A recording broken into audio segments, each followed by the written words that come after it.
내가 아는 마음을 보는 것은 사실 볼 필요가 없잖아요. 이미 알고 있는 것들이니까. 마음 공부를 한다는 건 내가 알아차리지 못하는 마음들을 들여다보는 것을 이야기합니다. 그래서 그것을 무의식 이렇게 표현도 해요. 의식은 의식으로 볼 수 있는 마음, 의식이 되는 것들은 다 아는 것들이에요. 내가 난 그렇게 생각하는 거 알고 있어. 예를 들면 난 좀 부정적이야. 그건 내가 아는 마음인 거죠. 근데 내가 모르는 마음, 나는 예를 들면 이럴 수가 있어요. 내가 여자인데도 불구하고 여자를 되게 혐오하는 마음이 나도 모르게 나의 말투라든가 어떠한 내가 취하는 정보 속에 누적되어 있을 수가 있거든요. 근데 그것은 알아차리지 못하는 거예요. 그러면서 나는 무의식 중에 여성에 대한 어떠한 가치관이 나와 있는 것, 가치 기준을 가지고 여성에 대한 이야기를 계속 하게 돼 있어요. 근데 이것은 못 알아차리는 마음들이거든요. 결국 우리가 마음 공부를 한다라고 하는 것은 뭐냐라고 하면 내가 알아차리지 못하는 내 마음을 들여다보는 것입니다. 근데 여기에서 되게 중요한 것은 내가 알아차리지 못하는 마음을 들여다보는 건 생각보다 여러분의 마음이 되게 단단하게 서 있어야 되는 부분이 있습니다.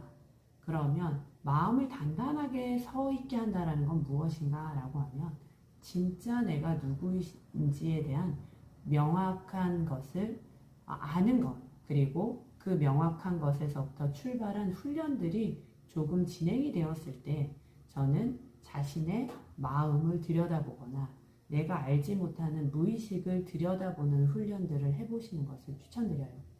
내가 누구인지를 정확히 모르는 상태에서 무의식을 들여다보겠다라고 들어가면 잘 보이지도 않고 심지어 얼떨결에 여러분이 내면을 바라봤는데 여러분이 원하지 않는 모습을 볼 수가 있죠.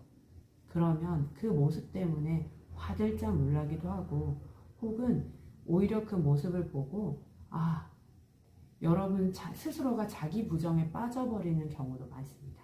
그래서 자기의 마음 공부를 할 땐 순서가 굉장히 중요하다라는 이야기 해드리고 싶어요. 그래서 그 순서에 가장 중요한 건 뭐냐라고 하면 내가 누구인지를 명확히 알고 내가 누구인지를 명확히 안 상태의 그 느낌들을 훈련을 충분히 한 상태에서 그 다음에 여러분의 보이지 않는 마음을 들여다보는 훈련을 해보십시오. 그러면 생각보다 조금은 잘 되실 수 있을 거예요. 마음을 잘 들여다보는 공부들을 하시면서 여러분의 삶이 조금 더 깊어졌으면 좋겠습니다. 오늘도 마음에 대한 이야기를 전달해 보았습니다.